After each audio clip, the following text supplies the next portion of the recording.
ngayong araw ay inihanda na natin yung ating mga itlog na ilulod natin mamaya, no? Mamayang hapon sa ating incubator. So ito ay nasa 243 eggs lahat, at ang mga itlog na ito, no, ay papipisain natin dahil may nag-order natin yung dinidelivery natin dati ng mga manok. So ang mga sisiyo na ito ay gagamitin nila ulit, no, sa thesis. Gamitin na naman ulit natin, no, yung ating incubator dito, yung isang incubator natin, dahil hindi na sila magkasya doon sa kabilang incubator natin dahil meron pa tayong 190 eggs doon na fertile, at mapipisa yon ngayong April 19. So ihintayin natin, no, kung ilan yung mapipisa sa 190 eggs natin na mga fertile. Sana ay makapisa tayo dito ng mga more than 100, no, dahil ang order ng ating customer ay 130 day-old chicks. So after nito mapisa ay pagkabukas ay i-deliver natin, no. So yung kagandahan, kahit mga native na manok yung mga inaalagaan natin, ngunit meron siyang specific na breed, no. So itong Sampi native chicken, ito yung specific na breed na native na inaalagaan natin. Dito sa aming lugar, ang mga estudyante dito, no, ng agriculture, kapag nagkakandak sila ng thesis ay ito yung breed na inirecommend, no, ng kanilang instructor, dahil ito yung native chicken dito sa aming lugar na napoproduce. So kaya taon-taon ay mayroong nag-order sa atin dito ng mga manok, no, na native para gagamitin pang thesis. So ito yung pangalawang beses, no, na may nag-order sa atin na para sa gagamiting thesis, dahil meron pa sanang naunang nag-order sa atin noon, ngunit hindi natin sila napagbigyan dahil kakunti pa lang yung ating mga manok. So ngayon, since meron na tayo ditong more than 100 breeder, ay kaya na natin, no, na makapag-supply sa kanila, dahil medyo marami-rami na rin yung mga itlog na makukulikta natin araw-araw.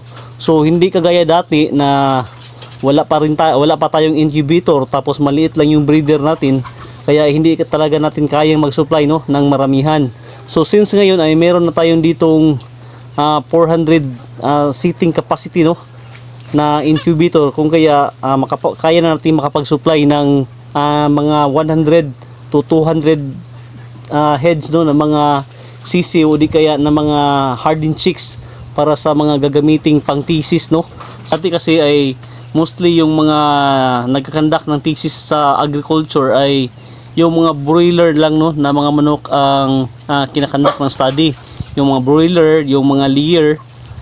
Tapos naman ay nag-i-explore naman sila, no, sa native chicken, lalo't na mayroong specific breed na native chicken, no, na na-produce dito sa Zamboanga Peninsula. Kung kaya yung mga instructor ay inirecommend din nila na yung Sampi native chicken yung ikakandak ng study. Pag-aralan din, no, yung Sampi native chicken based sa kanilang growth rate, at saka sa meat, no, sa karkas ng karne ng native, at saka pati na rin, no, sa taste ng Sampi native chicken. So ngayon, no, ay ini-explore nila yung Sampi native chicken. Ini-explore nila, kinakandak nila ng study ang Sampi native chicken para mas mapaganda pa ang breed na ito.